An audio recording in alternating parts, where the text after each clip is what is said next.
ओम शांति। आज हम 12 नवंबर 92 की अव्यक्त वाणी में अव्यक्त बाप दादा की पर्सनल मुलाकात सुनते हैं।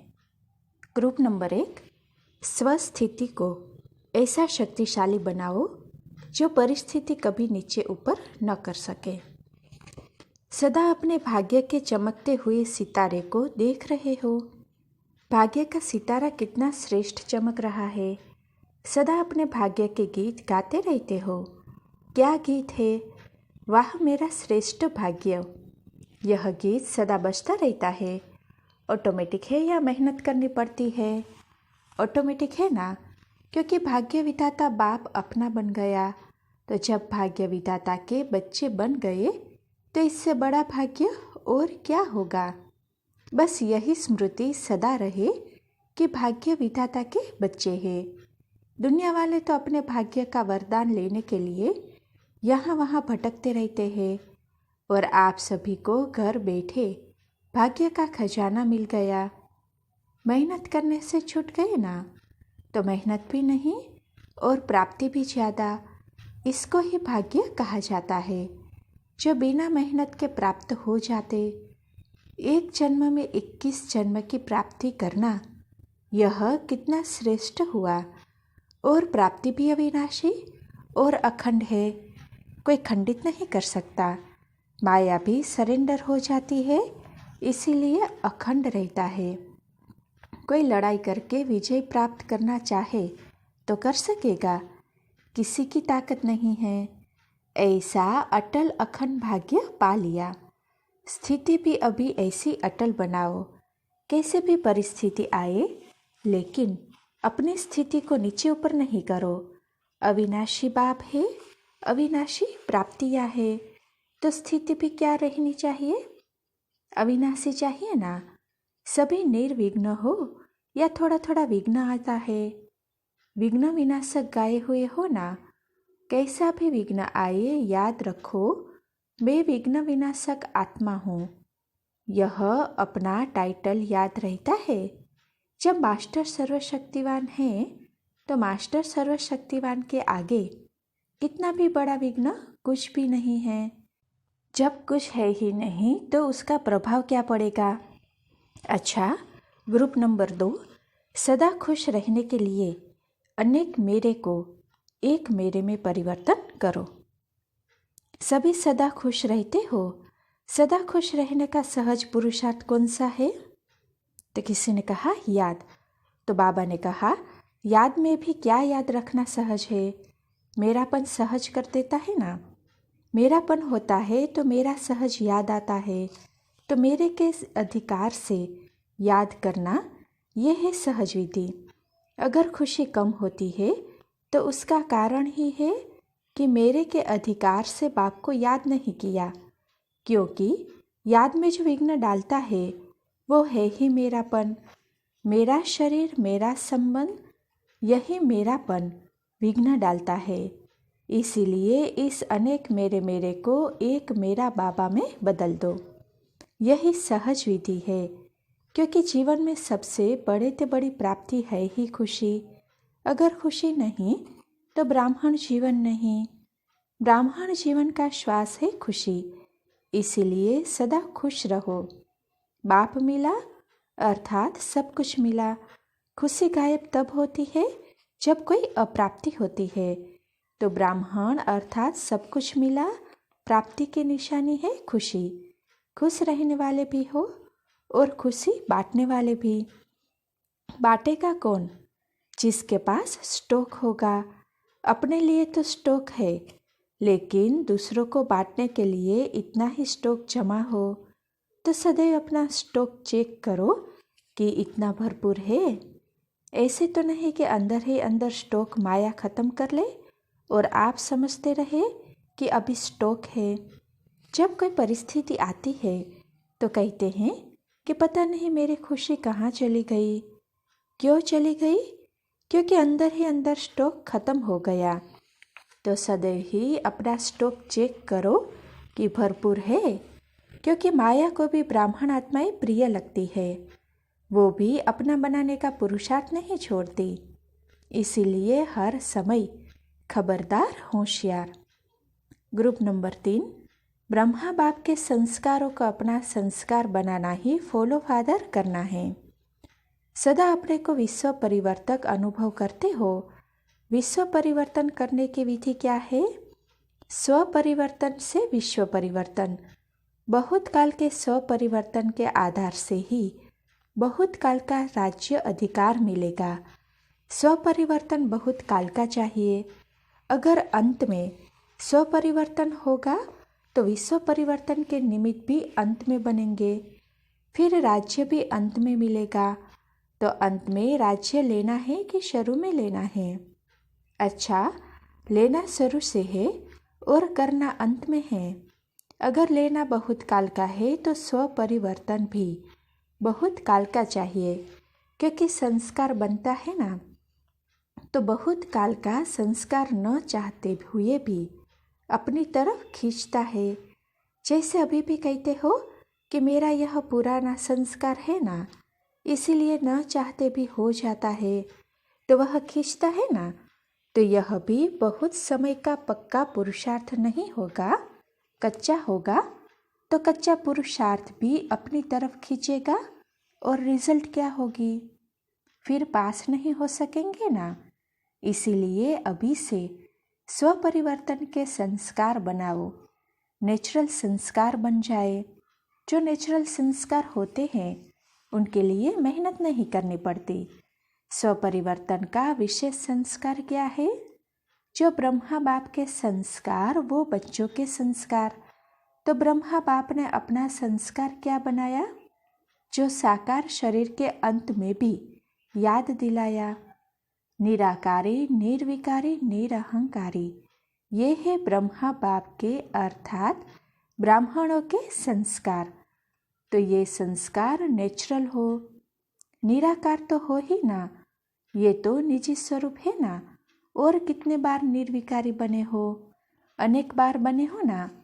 ब्राह्मण जीवन की विशेषता ही है निरहंकारी। तो ये ब्रह्मा के संस्कार अपने में देखो कि सचमुच ये संस्कार बने हैं। ऐसे नहीं ये ब्रह्मा के संस्कार है, ये मेरे संस्कार है। फॉलो फादर है ना, पूरा फॉलो करना है ना। तो सदा ये श्रेष्ठ संस्कार सामने रखो। सारे दिन में जो भी कर्म करते हो तो हर कर्म के समय चेक करो कि तीनों ही संस्कार इमर्ज रूप में है। तो बहुत समय के संस्कार सहज बन जाएंगे। यही लक्ष्य है ना। पूरा बनना है तो जल्दी जल्दी बनो ना, समय आने पर नहीं बनना है। समय के पहले अपने को संपन्न बनाना है। समय रचना है और आप मास्टर रचयिता है। रचता शक्तिशाली होता है या रचना? तो अभी पूरा ही स्व परिवर्तन करो। ब्राह्मणों की डिक्शनरी में कब कब नहीं है, अब। तो ऐसे पक्के ब्राह्मण हो ना। अच्छा, ग्रुप नंबर 4, सफलता का आधार है दिव्यता। बाप दादा द्वारा हर बच्चे को दिव्य बुद्धि का वरदान मिला हुआ है। यह दिव्य बुद्धि का वरदान सभी ने अपने जीवन में कार्य में लगाया है, क्योंकि वरदान का लाभ तब होता है जब वरदान को कार्य में लगाए। तो दिव्य बुद्धि का वरदान मिला सबको है, लेकिन यूज़ कितना करते हो? कोई भी चीज़ यूज़ करने से, कार्य में लगाने से बढ़ती भी है और उसको सुख की, खुशी की अनुभूति भी होती है। तो दिव्य बुद्धि को कार्य में कहाँ तक लगाते हैं, उसकी निशानी क्या होगी? सफलता होगी। हर कार्य दिव्य अलौकिक अनुभव होगा, साधारण नहीं, क्योंकि कार्य में दिव्यता ही सफलता का आधार है।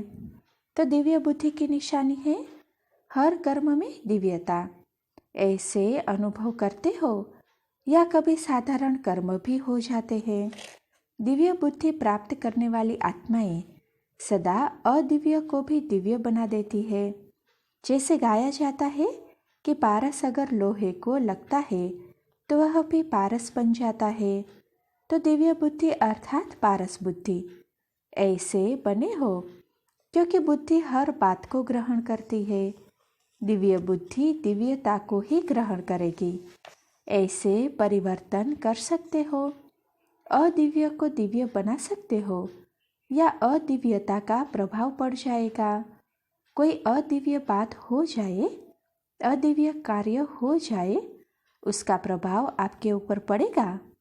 दिव्य बुद्धि के वरदान से परिवर्तन शक्ति अदिव्य को भी दिव्य के रूप में बदल देगी। अदिव्य वातावरण या अदिव्य चलन, बोल दिव्य बुद्धि के ऊपर असर नहीं करेंगे। ऐसी स्थिति वाले हो कि दिव्य बुद्धि वरदानी मूर्त कहा जाता है। जैसे वाटर प्रूफ होता है, आग प्रूफ होता है। साइंस के साधन वाटर प्रूफ बना देते हैं, आग प्रूफ बना सकते हैं, तो साइलेंस की शक्ति परिवर्तन नहीं कर सकती है, प्रूफ नहीं बन सकती है। नॉलेज रखना और चीज़ है, यह दिव्य है, यह अदिव्य है, लेकिन प्रभाव में आना और चीज़ है। दिव्यता की शक्ति श्रेष्ठ है या अदिव्यता की शक्ति श्रेष्ठ है? तो दिव्यता का प्रभाव अदिव्यता पर पड़ना चाहिए ना। तो अभी दिव्य बुद्धि के वरदान को कार्य में लगाओ। लगाना तो आता है ना, या कभी भूल जाते हो? आधा कल्प भूलने वाले बने, लेकिन अभी अभूल बनना है। दिव्य बुद्धि ऐसा श्रेष्ठ यंत्र है जो इस यंत्र द्वारा व्यक्ति तो क्या, प्रकृति को भी दिव्य बना सकते हो। व्यक्ति को दिव्य बनाने से प्रकृति के ऊपर स्वतः ही प्रभाव पड़ जाएगा। पहले अपने में देखो कि सदा दिव्य बुद्धि इमर्ज रूप में है। इतनी ताकत है जो प्रकृति को भी परिवर्तन कर दो। यह परमात्मा वरदान है, कोई महात्मा या धर्मात्मा का वरदान नहीं है। तो जैसे बाप सर्वशक्तिवान है तो वरदान भी सर्वशक्तिवान है ना। तो जब भी कोई कार्य करते हो, पहले चेक करो कि दिव्य बुद्धि के वरदान द्वारा कार्य कर रहे हैं या साधारण बुद्धि से कार्य कर रहे हैं। आपकी दिव्यता का प्रभाव विश्व को दिव्य बना देता है। यही आपका ऑक्यूपेशन है ना। इंजीनियर हूँ, डॉक्टर हूँ, क्लर्क हूँ, फलाना हूँ, यह ऑक्यूपेशन तो शरीर निर्वाह के अर्थ है, लेकिन वास्तविक ऑक्यूपेशन है विश्व को परिवर्तन करना।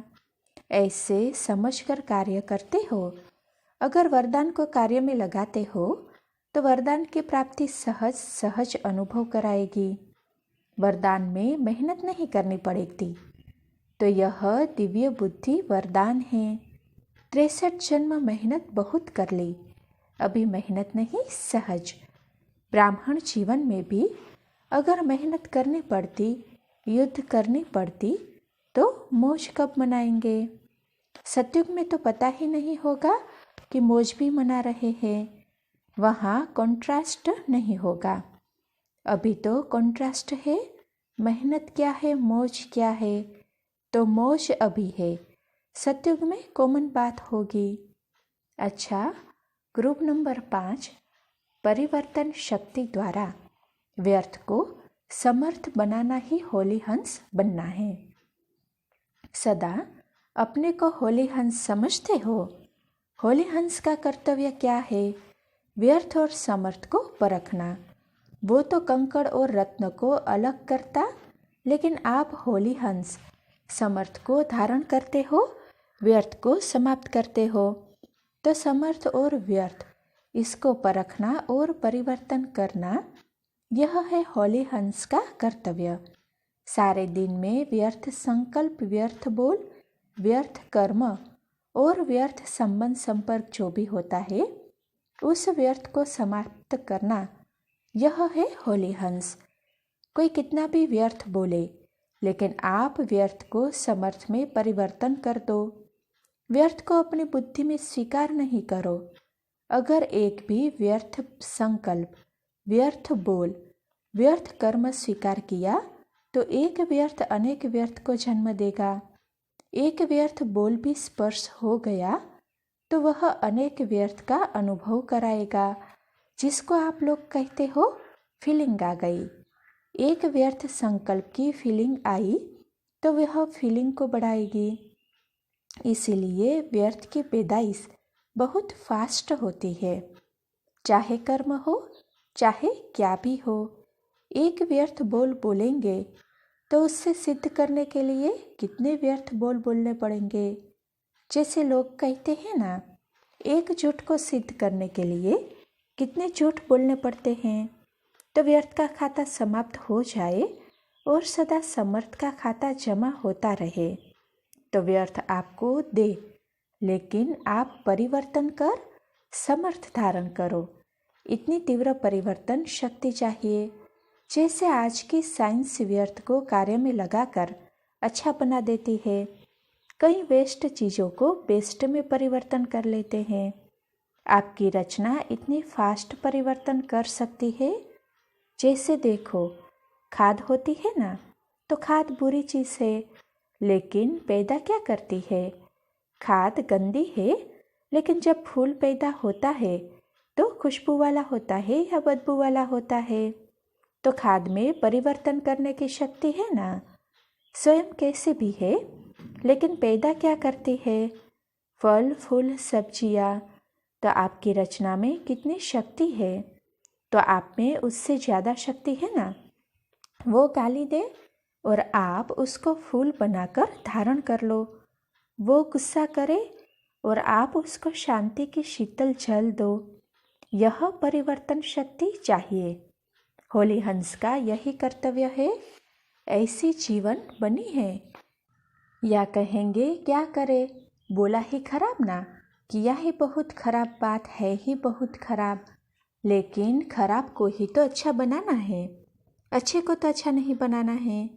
अच्छे आए थे या खराब आए थे, तो बाप ने अच्छा बनाया ना, या कहा कि ये बहुत खराब है, इनको अच्छा कैसे बनाऊँ, सोचा, बना दिया ना। तो बाप ने भी आप सभी को बुरे से अच्छा बनाया, और आप बुरी बात को अच्छा नहीं बना सकते। बुरे का प्रभाव आपके ऊपर पड़ जाता है। वायुमंडल ही खराब था ना। यह होली हंस का लक्षण नहीं है। कैसा भी वातावरण हो, कैसे भी वृत्ति हो, कैसी भी वाणी हो, कैसे भी दृष्टि हो, लेकिन होली हंस सबको होली बना देते हैं। सदा यह पावर रहे और सदा ऐसे तीव्र गति के परिवर्तन करने की विधि आ जाए तो क्या बन जाएंगे?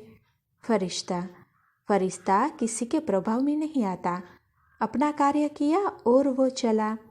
फरिश्ता कभी किसी विघ्न के वश नहीं होता, न विघ्न के न व्यक्ति के। तो होली हंस अर्थात फरिश्ता, सेवा की और न्यारा। तो ऐसी स्थिति सदा है।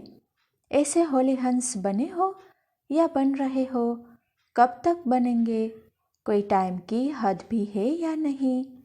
अगले साल भी यही कहेंगे कि हाँ बन रहे हैं। नेचुरल बन गए हो ना। तो जब नॉलेज है कि मुझ होली हंस का कर्तव्य क्या है, तो नॉलेज की शक्ति से परिवर्तन नहीं कर सकते हो। दूसरे साल भी यह नहीं कहना कि बन रहे हैं। तीव्र पुरुषार्थी का लक्षण ही होता है अब, और ढीले पुरुषार्थी का लक्षण होता है कब। बाप दादा तो सदैव हर आत्मा के श्रेष्ठ भावना रखते हैं कि करने वाले ही हैं। इसीलिए इस श्रेष्ठ भावना को प्रैक्टिकल में लाना होगा। अब करना ही है, होना ही है। अगर संकल्प में भी लक्ष्य है कि होना ही है, करना ही है, तो यह संकल्प सफलता अवश्य प्राप्त कराता है, क्योंकि दृढ़ता सफलता की चाबी है। तो सदा सफलता साथ रखना। अच्छा, ग्रुप नंबर 6, साधारणता में महानता का अनुभव कराना ही सेवा का सहज साधन है। सबसे साहूकार से साहूकार कौन है? जो समझते हैं कि सारे चक्र के अंदर साहूकार से साहूकार हम आत्माएं हैं, वो हाथ उठाओ। किसमें साहूकार हो? कितने प्रकार के धन मिले हैं वो लिस्ट याद रहती है? बहुत खजाने मिले हैं। एक दिन में कितनी कमाई करते हो मालूम है? पद्मों की कमाई करते हो। रहते गांव में हो और पद्मों की कमाई कर रहे हो। देखो, यही परमात्मा पिता की कमाल है, जो देखने में साधारण है लेकिन सबसे साहूकार में साहूकार। तो अखबार में निकलेंगे यहाँ सबसे साहूकार में साहूकार बैठे हैं तो फिर सब आपके पीछे आएंगे। आजकल आतंकवादी साहूकारों के पीछे पड़ते हैं ना, फिर आपके पीछे पड़ जाएंगे तो क्या करेंगे? उन्हों को भी साहूकार बना देंगे ना। हे देखो कितने साधारण रूप में कोई आपको देखकर समझेंगे कि ये सारे विश्व में साहूकार है या पद्मों की कमाई करने वाले हैं। लेकिन साधारणता में महानता समाई हुई है। जितने ही साधारण हो उतने ही अंदर महान हो। तो यह नशा रहता है, बाप ने क्या से क्या बना दिया और क्या क्या दे दिया, दोनों ही बातें याद रहती है ना। तो अखबार में निकालेंगे ना, रिचेस्ट इन द वर्ल्ड। और देखो खजाना भी ऐसा है जिसको न चोर लूट सकता, न आग जला सकती, न पानी डुबो सकता है। ऐसा खजाना बाप ने दे दिया। अविनाशी खजाना है ना। अविनाशी खजाना कोई विनाश नहीं कर सकता। और कितना सहज मिल गया। जितना खजाना है उसके अंतर में मेहनत है कुछ, त्याग किया या भाग्य मिला। त्याग भी किया तो बुराई का किया ना। बुराई छोड़ना भी कोई छोड़ना हुआ क्या? दुनिया कहती है त्याग किया और आप कहते हो भाग्य मिला। साहूकार को शाहूकार बनाना बड़ी बात नहीं हुई ना। गरीब को साहूकार बनाना यह है कमाल। तो आजकल के विनाशी धन के साहूकार है, उनको बाप साहूकार नहीं बनाता। उनका भाग्य ही नहीं है, भाग्य है ही गरीबों का। कभी आपका नाम आया है नामी ग्रामी व्यक्तियों की लिस्ट में? औरों का आता है ना। और बाप की डिक्शनरी में हु इज़ हु में आपका नाम है। भगवान का बुक ही न्यारा है। तो इतनी खुशी है, धरती और आकाश को माप लो, उससे भी ज़्यादा खुशी है ना। बेअंत है ना। आकाश और धरती तो हद हो जाएगी ना। आपकी उससे भी बेहद है। बेहद के मालिक बन गए हो ना। जब बाप भी बेहद का बाप है तो प्राप्ति भी बेहद ही कराएगा। तो क्या याद रहता है? बेहद का बाप मिला, बेहद का राज्य भाग्य मिला, बेहद का खजाना मिला। है नशा। हर कर्म में यह रूहानी नशा अनुभव होना चाहिए, स्वयं को भी और औरों को भी, चाहे वे समझे नहीं समझे। इतना तो कहेंगे ना कि यह खुशी मौज में रहते हैं। यह तो अनुभव करा सकते हो ना। जैसे मधुबन में आते तो अनजान भी है, लेकिन क्या अनुभव करते हैं? यहाँ का वातावरण और यहाँ की आत्माएं खुश रहने वाली है, वायुमंडल में खुशी है, यह तो अनुभव करते हैं ना। तो ऐसे आप सबके संबंध संपर्क में अनुभव करें कि ये अलौकिक आत्माएं हैं, भरपूर आत्माएं हैं। ऐसा अनुभव करते हैं, चाहे देह अभिमान के कारण कहे नहीं, लेकिन अंदर तो जानते हैं ना। क्योंकि अगर बाहर से आपको कहे तो खुद को भी बनना पड़े ना, इसीलिए कहेंगे नहीं, लेकिन अंदर में महसूस जरूर होगा।